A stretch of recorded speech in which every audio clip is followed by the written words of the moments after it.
আম্মা জান আয়েশা সিদ্দিকা রাদিয়াল্লাহু আনহা জিজ্ঞাসা করে, ওগো পয়গম্বর, ওগো আল্লাহর নবী, আপনি একবার পাত্রের মধ্যে হাত ভিজাইয়া ওই হাতটা কেন মুখের মধ্যে মাখেন? আল্লাহর রাসূল সাল্লাল্লাহু আলাইহি ওয়াসাল্লাম বলে, ওগো আয়েশা, জানো জানো মৃত্যুর সাকারাত কত বড় কঠিন। মৃত্যুর সাকারাত অনেক বড় কঠিন। এজন্য দুনিয়ার জমিনে যদি আমরা থাকি, মৃত্যুর কষ্টটা যদি আমরা লাঘব করতে চাই, তাহলে বেশি বেশি আল্লাহ তাআলাকে ডাকার কোনো বিকল্প নাই। করে দেখো না কবরে কি যাইবা না, চিন্তা করে দেখো না কবরে কি যাইবা না। যেই কবরে আল্লাহ সারা বন্ধু কেহ থাকবে না, চিন্তা করে দেখো না কবরে কি যাইবা না। এ দুনিয়া সবই পর, কবর যে তোর আসল ঘর। ঠিক না বেঠি? এ দুনিয়া সবই পর, কবর যে তোর আসল ঘর। কেমনে সেথায় থাকবি পরে শুধুই মাটির বিছানা, কেমনে সেথায় থাকবি পরে শুধুই মাটির বিছানা। চিন্তা করে দেখো না কবরে কি যাইবা না। যেই কবরে আল্লাহ সারা বন্ধু কেহ থাকবে না, চিন্তা করে দেখো না কবরে কি যাইবা না। আজান কানে শুনিয়া কেমনে থাকো ঘুমায়া, আজান কানে শুনিয়া কেমনে থাকো ঘুমায়া। নামাজের লাগিয়া কি তোর মোটেও মায়া লাগে না, নামাজের লাগিয়া কি তোর মোটেও মায়া লাগে না। চিন্তা করে দেখো না কবরে কি যাইবা না। যেই কবরে আল্লাহ সারা বন্ধু কেহ থাকবে না, চিন্তা করে দেখো না কবরে কি যাইবা না। অবশেষের ঠিকানা শুধুই মাটির বিছানা। ঠিক না বেঠি? আকাঙ্ক্ষা নিয়া ইমাম মালিক রহমতুল্লাহ আলাইহি বিছানার মধ্যে শুয়ে গেলেন। রাত্র গভীর হয়ে যায়। আল্লাহর রাসূল সাল্লাল্লাহু আলাইহি ওয়াসাল্লাম ঘুমের ঘরের মধ্যে চলে আসছে। ঘুমের মধ্যে আল্লাহর রাসূল সাল্লাল্লাহু আলাইহি ওয়াসাল্লাম আয়েশা 5টা আঙ্গুল দেখাইছে। শুধু 5টা আঙ্গুল দেখায়া পয়গম্বর আবার চলে গেছে। সকালবেলা ইমাম মালিক রহমতুল্লাহ আলাইহি ফজরের নামাজ পড়ার পর চিন্তা করতেছে, আল্লাহর রাসূল আমাকে 5টা আঙ্গুল দেখাইলেন, কিছুই বললেন না, কিছুই করলেন না। শুধু 5টা আঙ্গুল দেখায়া চলে গেলেন, কিছুই বললেন না। বুঝতে পারলাম না, আমি কি দুনিয়ার জমিনে 5 দিন বাঁচবো, নাকি 5 ঘন্টা বাঁচবো, নাকি 5 মিনিট বাঁচবো, না 5 বছর বাঁচবো, নাকি 5 শতাব্দী বাঁচবো, আমি কিছুই জানি না। আল্লাহর রাসূল শুধু 5টা আঙ্গুল দেখাইলেন। কেন দেখাইলেন? কৌতূহলের আর শেষ নাই। এবার খাদেমকে ডাক দিয়া বলে, ও খাদেম, যাও যাও, ওই জমানার মধ্যে বড় একজন খাব ব্যাখ্যাকার ছিল, ইবনে সিরিন রহমতুল্লাহ আলাইহি। ও খাদেম, যাও যাও, ওই জমানার বড় খাব ব্যাখ্যাকার ইবনে সিরিন রহমতুল্লাহ আলাইহির কাছে দৌড়াইয়া যাও, যাইয়া আমার কথাটা বলে দাও যে এক ব্যক্তি স্বপ্নের মধ্যে দেখেছে আল্লাহর রাসূল 5টা আঙ্গুল দেখাইছে, আর কিছু করে নাই। যাও, যাইয়া জানায়া দাও এই স্বপ্নের ব্যাখ্যা কি হবে, তুমি ব্যাখ্যাটা আমার কাছে নিয়ে আসো। সাবধান, আমি ইমাম মালিক যে স্বপ্নটা দেখছি এটা তুমি ইবনে সিরিনের কাছে বলবা না। খাদেম বলল, ঠিক আছে। এবার দৌড়াইয়া যায় ইবনে সিরিন রহমতুল্লাহ আলাইহির কাছে, যাইয়া বলে, ও শায়েখ, আমার উস্তাদ একটা স্বপ্ন দেখেছে, আল্লাহর রাসূল সাল্লাল্লাহু আলাইহি ওয়াসাল্লাম শুধু 5টা আঙ্গুল দেখাইছে, আর কিছু করে নাই। বলে দেন এই স্বপ্নের ব্যাখ্যা কি হবে। হযরত ইবনে সিরিন রহমতুল্লাহ আলাইহি বলে, এই স্বপ্ন তো জমানার ইমাম মালিক ছাড়া আর কেউ দেখতে পারে না। তারপরেও ওই খাদেমকে বলতেছে, ও খাদেম, তোমার উস্তাদের নাম কি? তখন খাদেম ডাক দিয়া বলে, ও শায়েখ, আমার উস্তাদ বলেছে আমি উস্তাদের নাম না বলার জন্য। বলে, যদি তুমি উস্তাদের নাম না বলো, আমি ইবনে সিরিন এই খাবের ব্যাখ্যা করব না। দূর হো মজবুর হো আয়ে সৈয়দ আলম, मैं दूर हो मजबूर हो ऐ सैयद आलम, दीदार दिखाते नहीं आवाज सुना दो, दीदार दिखाते नहीं आवाज सुना दो। मैं सूरत यूसुफ को नहीं चाहने वाला, मैं सूरत यूसुफ को नहीं चाहने वाला, मैं कैसे के मानंद नहीं आशिक लैला, मैं कैसे के मानंद नहीं आशिक लैला। मैं आशिक मौला हो तेरा इश्क दीवाना, मैं आशिक मौला हो मेरा इश्क दीवाना। ये जुमला जहां जिसकी तजल्ली से उजाला। আল্লাহ তাআলা বলেন প্রত্যেকটা প্রাণী মৃত্যুর স্বাদ আস্বাদন করবে। দুনিয়ার মধ্যে যত প্রাণী আমি আল্লাহ তাআলা সৃষ্টি করেছি সব প্রাণী একদিন মরে শেষ হয়ে যাবে। যত বস্তুর মধ্যে আমি প্রাণ দান করেছি সব প্রাণীরা একদিন মৃত্যু হয়ে শেষ হয়ে যাবে, ধ্বংস হয়ে যাবে। দুনিয়ার কেউ স্থায়ী হবে না, সকলে ক্ষণস্থায়ী। প্রত্যেকটা প্রাণীর মৃত্যুর স্বাদ আস্বাদন করতে হবে। ওয়া ইন্নামা তুওয়াফাউনা উজুরাকুম ইয়াউমাল কিয়ামাহ, কিয়ামতের ময়দানে প্রত্যেকটা প্রাণী তারা দুনিয়ার জমিনে কি ভালো কাজ করেছে, দুনিয়ার জমিনে কি মন্দ কাজ করেছে, মহান আল্লাহ রব্বুল আলামিন দুনিয়ার জমিনের এই কর্মের প্রতিফলন স্বরূপ কিয়ামতের ময়দানে সকলকে যাজা দিবেন, সকলকে তার পাওনা মিটিয়ে দিবে। আল্লাহ রব্বুল আলামিন দুনিয়ার জমিনে কোরআনের মধ্যে যে ওয়াদা আল্লাহ তাআলা মুমিনদের সাথে করেছেন, মানুষের সাথে যে ওয়াদা করেছেন যে কিয়ামতের ময়দানে আমি সকলকে একত্র করব, কিয়ামতের ময়দানে আমি সকলকে একত্র করব। সেই দিন ভাই ভাইয়ের পরিচয় দিবে না, সন্তান সন্তানের পরিচয় দিবে না, বাবা সন্তানের পরিচয় দিবে না, সন্তান বাবার পরিচয় দিবে না, স্বামী তার স্ত্রীর পরিচয় দিবে না, স্ত্রী তার স্বামীর পরিচয় দিবে না। ওই দিন আমি প্রত্যেকটা মানুষের কর্মকাণ্ড তার চোখের সামনে ধরে দেব। প্রত্যেকটা প্রাণীর হিসাব আমি আল্লাহ পাই পাই করে হিসাব করব। টুকরা টুকরা কাতরা কাতরা করে আমি আল্লাহ তাআলা প্রত্যেকটা প্রাণীর হিসাব গ্রহণ করব। দুনিয়ার জমিনে এমন স্বাচ্ছন্দ্য পাইয়া, দুনিয়ার জমিনে এমন একটা নাজ নেয়ামত পাইয়া, দুনিয়ার এই ক্ষণস্থায়ী জিন্দেগি পাইয়া আমরা মহান আল্লাহ তাআলার আখিরাত ভুলে যাচ্ছি। আমরা কিন্তু কবর ভুলে যাচ্ছি, আমরা কিন্তু হাসর ভুলে যাচ্ছি, আমরা আল্লাহ তাআলার হিসাব ভুলে যাচ্ছি। ও দুনিয়ার মুসলমান, যদি আমরা আল্লাহ তাআলাকে স্মরণ করে করে বাকি জিন্দেগিটা চলতাম, আমরা যদি আল্লাহ তাআলার আযাবের কথা বেশি বেশি বিশ্বাস করতাম, স্মরণ করতাম, তাহলে দুনিয়ার জমিনে থাকা অবস্থায় আমরা আল্লাহ তাআলার গোলামের মধ্যে থাকতাম। আফসোস এবং পরিতাপের বিষয় হলো দুনিয়ার মধ্যে আমরা একটা ছাড় পেয়ে গিয়েছি।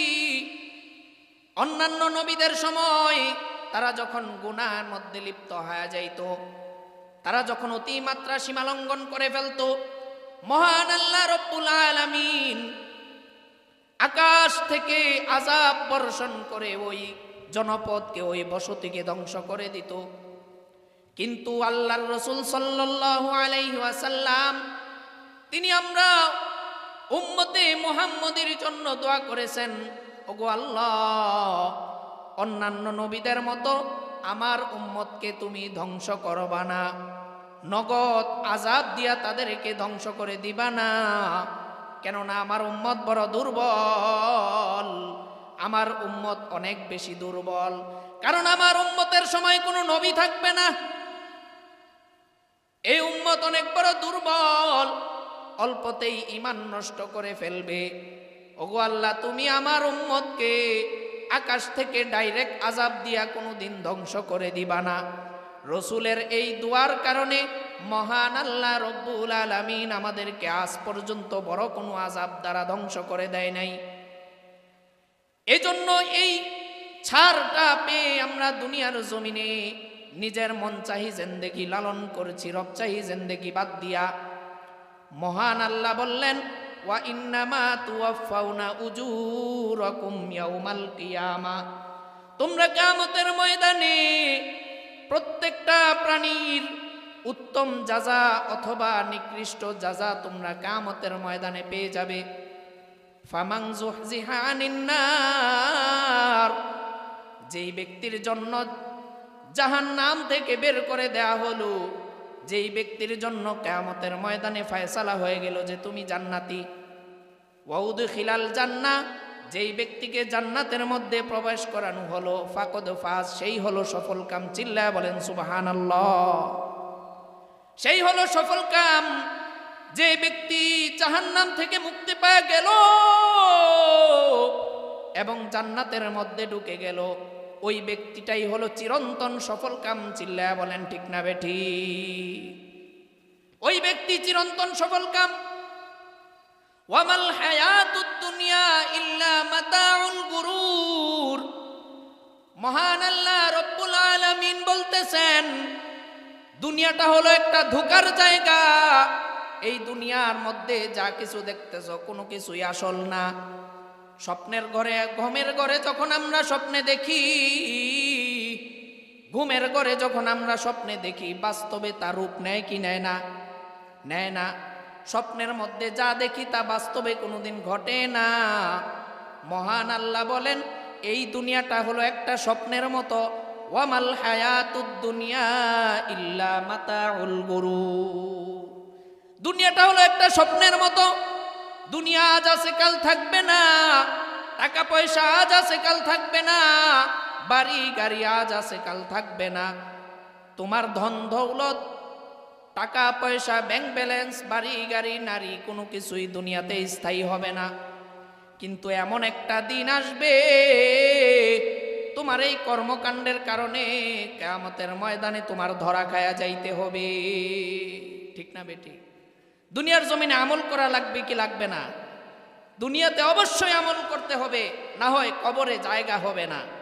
কবরের মধ্যে শুইবেন, দুই পাশের মাটি এমন জোরে চাপ দিবে, তখন বুঝে আসবে যে দুনিয়ার মধ্যে আলেম ওলামা বলেছিল, তখন আমরা কানে নেই নাই। ঠিক না বেটি?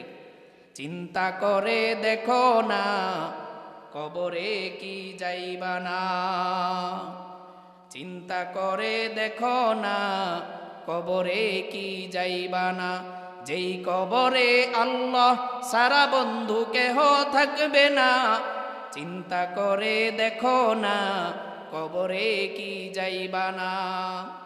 এ দুনিয়া সবই পর, কবর যে তোর আসল ঘর। ঠিক না বেঠি? এ দুনিয়া সবই পর, কবর যে তোর আসল ঘর। কেমনে সেথায় থাকবি পরে শুধুই মাটির বিছানা। কেমনে সেথায় থাকবি পরে শুধুই মাটির বিছানা। চিন্তা করে দেখো না, কবরে কি যাইবা না। যেই কবরে আল্লাহ সারা বন্ধু কেহ থাকবে না।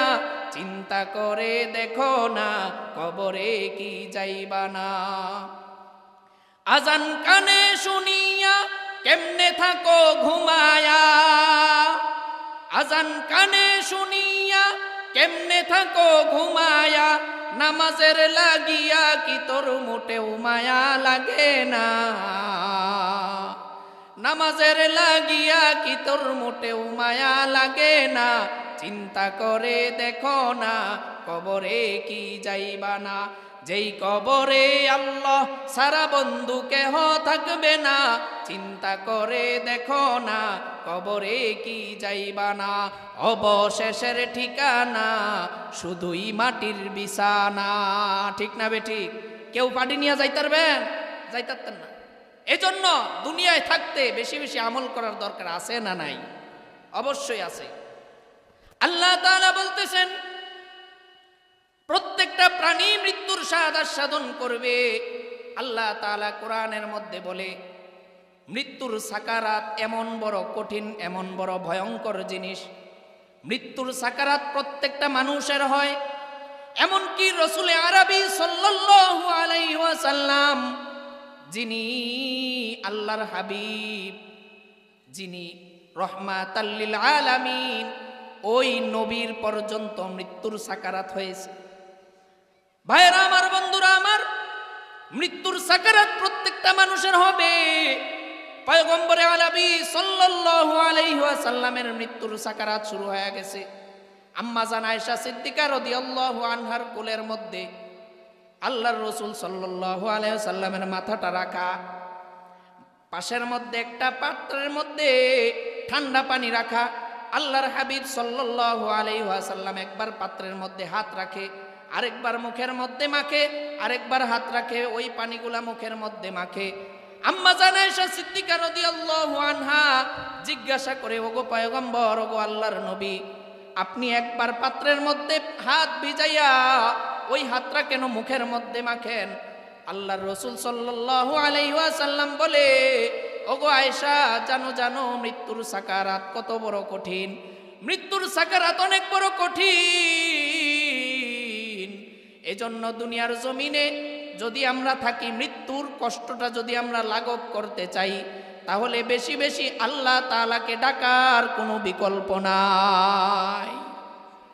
এজন্য দুনিয়ার জমিনে থাকবো, আল্লাহ তাআলাকে বেশি বেশি করে ডাকবো, আল্লাহ তাআলাকে বেশি বেশি রাজামন্দি করব।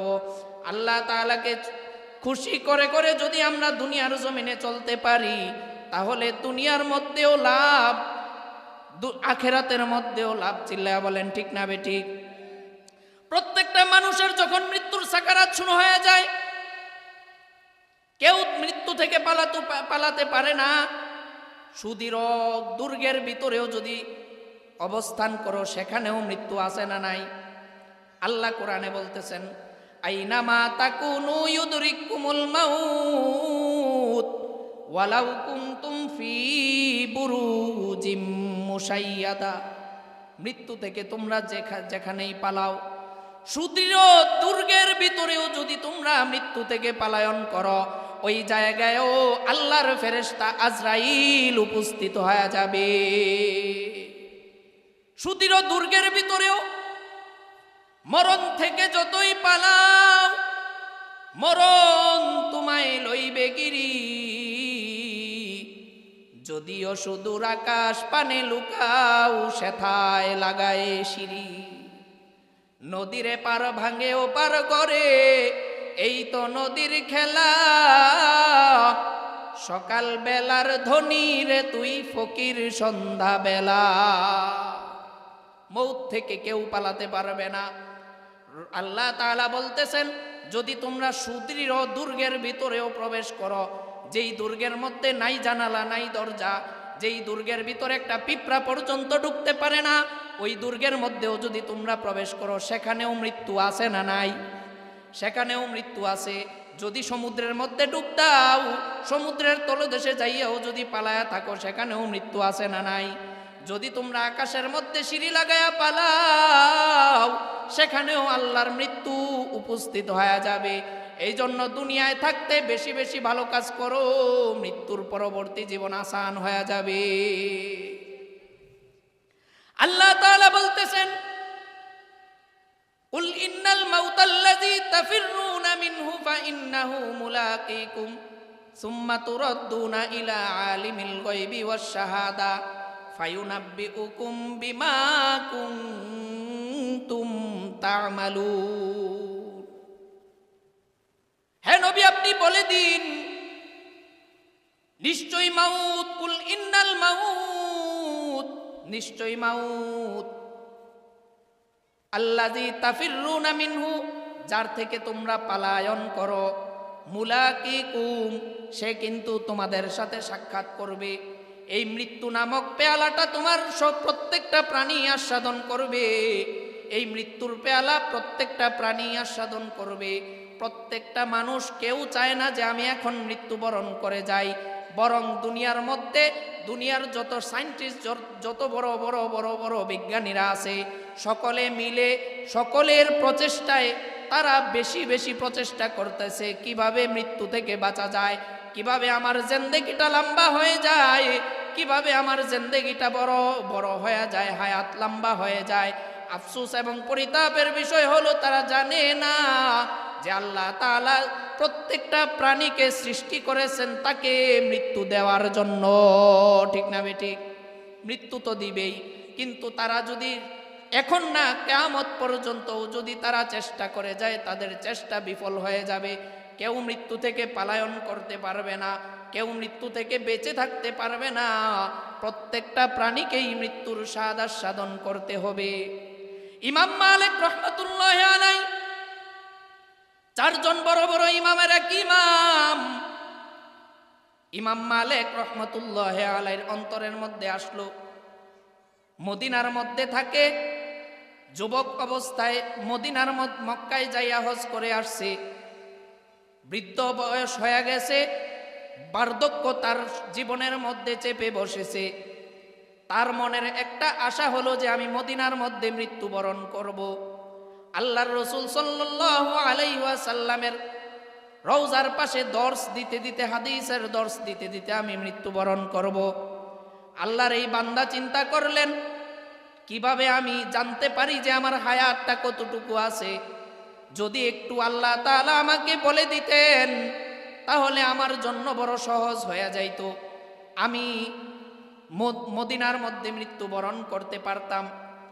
আবার মনের মধ্যে একটা আশা, যদি আমি মক্কায় যে হজটা করে আসতে পারতাম তাহলে আমার মনটা তৃপ্তি পাওয়া যাইতো।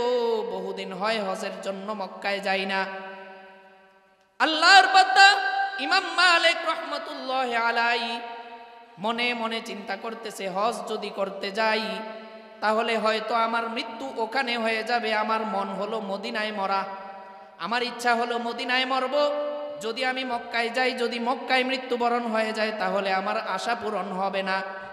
এই জন্য আল্লাহর বান্দা ঘুমের ঘরে স্বপ্নের মধ্যে চিন্তা করলেন যে আল্লাহ যদি স্বপ্নের মধ্যে আমাকে বলে দেয় তাহলে লস কি? যদি আল্লাহ তাআলা বলে দেয়, এই আশা নিয়ে আকাঙ্ক্ষা নিয়ে ইমাম মালিক রাহমাতুল্লাহি আলাইহি বিছানার মধ্যে শুয়ে গেলেন। রাত্র গভীর হয়ে যায়, আল্লাহর রাসূল সাল্লাল্লাহু আলাইহি ওয়াসাল্লাম ঘুমের ঘরের মধ্যে চলে আসছে। ঘুমের মধ্যে আল্লাহর রাসূল সাল্লাল্লাহু আলাইহি ওয়াসাল্লাম আয়েশা 5টা আঙ্গুল দেখাইছে। শুধু 5টা আঙ্গুল দেখায়া পয়গম্বর আবার চলে গেছে। সকালবেলা ইমাম মালিক রাহমাতুল্লাহি আলাইহি ফজরের নামাজ পড়ার পর চিন্তা করতেছে, আল্লাহর রাসূল আমাকে 5টা আঙ্গুল দেখাইলেন, কিছুই বললেন না, কিছুই করলেন না, শুধু 5টা আঙ্গুল দেখায়া চলে গেলেন, কিছুই বললেন না। বুঝতে পারলাম না, আমি কি দুনিয়ার জমিনে 5 দিন বাঁচবো, নাকি 5 ঘন্টা বাঁচবো, নাকি 5 মিনিট বাঁচবো, না 5 বছর বাঁচবো, নাকি 5 শতাব্দী বাঁচবো, আমি কিছুই জানি না। আল্লাহর রাসূল শুধু 5টা আঙ্গুল দেখাইলেন। কেন দেখাইলেন? কৌতূহলের আর শেষ নাই। এবার খাদেমকে ডাক দিয়া বলে, ও খাদেম, যাও যাও, ওই জমানার মধ্যে বড় একজন খাব ব্যাখ্যাকার ছিল, ইবনে সিরিন রাহমাতুল্লাহি আলাইহি। ও খাদেম, যাও যাও, ওই জমানার বড় খাব ব্যাখ্যাকার ইবনে সিরিন রাহমাতুল্লাহি আলাইহির কাছে দৌড়াইয়া যাও, যাইয়া আমার কথাটা বলে দাও যে এক ব্যক্তি স্বপ্নের মধ্যে দেখেছে আল্লাহর রাসূল 5টা আঙ্গুল দেখাইছে, আর কিছু করে নাই। যাও, যাইয়া জানায়া দাও এই স্বপ্নের ব্যাখ্যা কি হবে, তুমি ব্যাখ্যাটা আমার কাছে নিয়ে আসো। সাবধান, আমি ইমাম মালিক যে স্বপ্নটা দেখছি এটা তুমি ইবনে সিরিনের কাছে বলবা না। খাদেম বলল, ঠিক আছে। এবার দৌড়াইয়া যায় ইবনে সিরিন রাহমাতুল্লাহি আলাইহির কাছে, যাইয়া বলে, ও শায়েখ, আমার উস্তাদ একটা স্বপ্ন দেখেছে, আল্লাহর রাসূল সাল্লাল্লাহু আলাইহি ওয়াসাল্লাম শুধু 5টা আঙ্গুল দেখাইছে, আর কিছু করে নাই। বলে দেন এই স্বপ্নের ব্যাখ্যা কি হবে। হযরত ইবনে সিরিন রহমাতুল্লাহি আলাইহি বলে, এই স্বপ্ন তো জমানার ইমাম মালিক ছাড়া আর কেউ দেখতে পারে না। তারপরেও ওই খাদেমকে বলতেছে, ও খাদেম, তোমার উস্তাদের নাম কি? তখন খাদেম ডাক দিয়া বলে, ও শায়েখ, আমার উস্তাদ বলেছে আমি উস্তাদের নাম না বলার জন্য। বলে, যদি তুমি উস্তাদের নাম না বলো, আমি ইবনে সিরিন এই খাবের ব্যাখ্যা করব না। আমার কাছে নাম বলো, আমি ব্যাখ্যা করব। এবার খাদেম দৌড়াইয়া উস্তাদের কাছে চলে যায়। ও জমানার ইমাম মালিক, ইবনে সিরিন রহমতুল্লাহ আলাই আপনার নাম না শোনা ছাড়া সে খাবের ব্যাখ্যা করবে না, স্বপ্নের ব্যাখ্যা করবে না। তখন ইমাম মালিক রহমতুল্লাহ আলাই বলতেছে, যাও যাও, আমার নামটাও বলে দিয়ে আসো, তারপরেও আমার স্বপ্নের ব্যাখ্যা লাগবে। ইমাম মালিক কথা বলার পর খাদেম দৌড়াইয়া চলে যায়। খাদেম যাইয়া এবার ইবনে সিরিনের কাছে বলে, ও জমানার খাব ব্যাখ্যাকার ইবনে সিরিন, আপনি যেহেতু আমার উস্তাদের নাম শুনতে চেয়েছেন, আমি উস্তাদের কাছে অনুমতি নিয়ে আসছি। আমার উস্তাদের নাম হলো জমানার ইমাম মালিক। ইমাম মালিক রহমতুল্লাহ আলাই, ইবনে সিরিন রহমতুল্লাহ আলাই বলতেছে, হ্যাঁ আমি জানি, কারণ এই 5 আঙ্গুলের স্বপ্ন জমানার ইমাম ছাড়া কেউ দেখতে পারে না। এবার শোনো শোনো, তোমার উস্তাদ কি জন্য, কি মন মানসিকতা নিয়ে রাত্রের বেলা ঘুমাইছে? বলতেছে, রাত্রের বেলা ঘুমাইছে যে তিনি যেন মদিনায় মৃত্যুবরণ করে, এই জন্য আল্লাহ যদি তাকে একটু সময়টা জানায় দিতেন, সে কয়দিন বাঁচবে দুনিয়ার জমিনে। ইবনে সিরিন রহমতুল্লাহ আলাই বলে, তোমার উস্তাদ কি জানে না কোরআনের মধ্যে যে একটা স্পষ্ট আয়াত আছে? কোরআনের মধ্যে আল্লাহ বলে দিয়েছেন, ইন্নাল্লাহা ইনদাহু ইলমুস সাআহ। 5টা জিনিস, 5টা ইলম আল্লাহ তাআলার ইলমের মধ্যে রাখছে, দুনিয়ার কোনো মানুষকে দেয় নাই, কোনো গাউস কুতুবলি আল্লাহকে দেয় নাই, কোনো সাধারণ জনগণকে দেয় নাই, কোনো নবী রসুলদেরকে আল্লাহ তাআলা এই 5টা ইলম দান করেন নাই। এমনকি কোনো ফেরেশতাও এই 5টা ইলম সম্পর্কে জ্ঞাত না। আল্লাহ কোরআনের মধ্যে বলতেছেন, ইন্নাল্লাহা ইনদাহু ইলমুস সাআহ, নিশ্চয়ই কিয়ামত কখন হবে, ইলমুস সাআহ, ইয়াউমুস সাআহ কখন হবে কেউ জানে না। কে জানেন? আল্লাহ তাআলা জানেন। দুনিয়ার কোনো মানুষ জানে না কবে, কখন, কোন সময়, কোন জায়গার মধ্যে পুরা পৃথিবী ধ্বংস হয়ে যাবে, কোন জায়গায় কোন সময়ে কিয়ামত সংগঠিত হয়ে যাবে, কেউ জানে না আল্লাহ তাআলা ব্যতীত। ওয়ায়ুনাজ্জিলুল গায়স, কোথায় কোন সময় কোন জায়গার মধ্যে বৃষ্টি বর্ষণ হবে কেউ জানে না। জানেন কে? বৃষ্টি কোথায় হবে কেউ জানে না, একমাত্র আল্লাহ তাআলা ব্যতীত।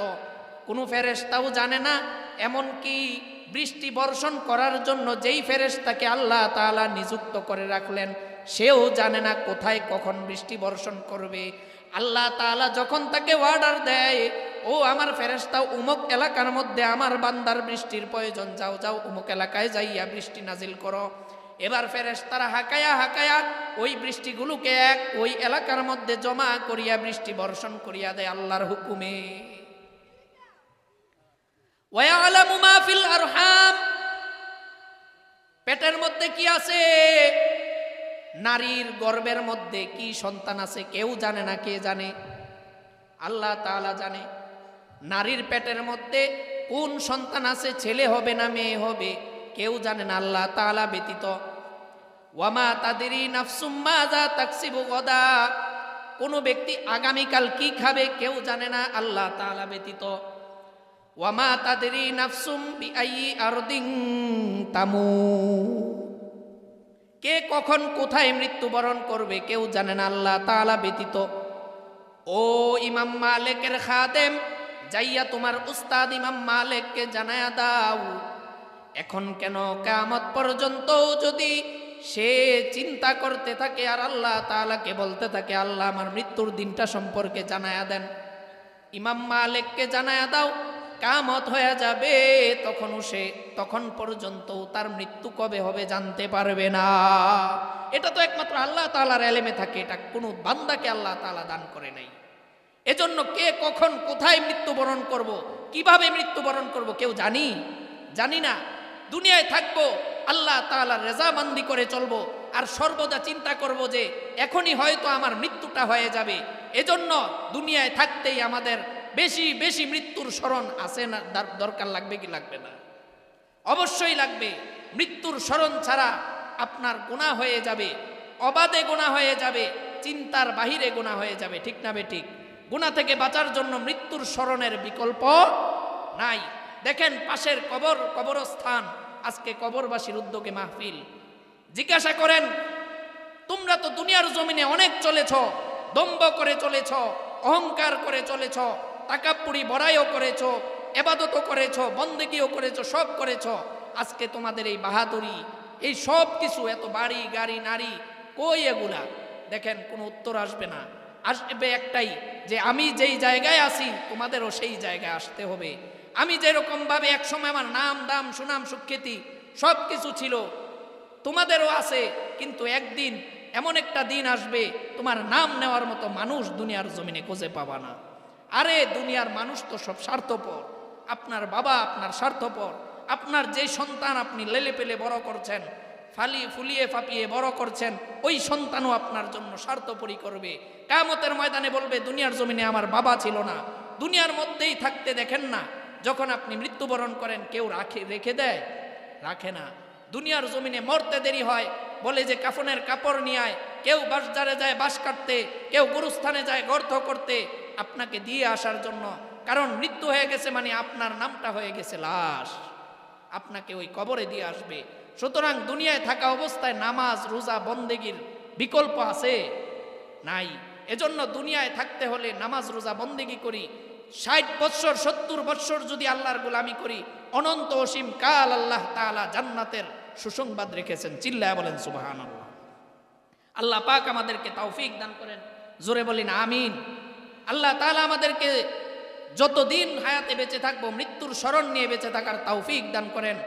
আল্লাহ তাআলা সামনে রোজা রমজান আমাদেরকে দান করতেছেন, সামনের রোজাগুলো সুষ্ঠুভাবে রাখার তৌফিক দান করেন। এমনভাবে আল্লাহ তাআলার বন্দেগী করে যেন সুস্থভাবে আল্লাহ তাআলার বন্দেগী অবস্থায় যেন আমরা মৃত্যুবরণ